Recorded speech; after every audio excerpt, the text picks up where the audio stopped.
How to check if an email exists in Python?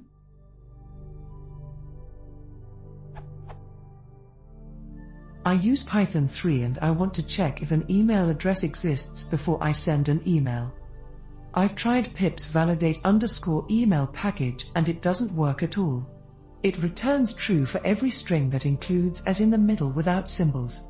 Maybe there's another pip package that does work. I saw packages like validate email address, email validator, py3 validate email, and email validator.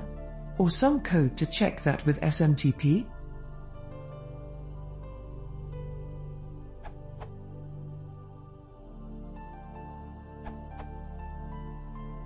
By default, validate_email doesn't really validate much.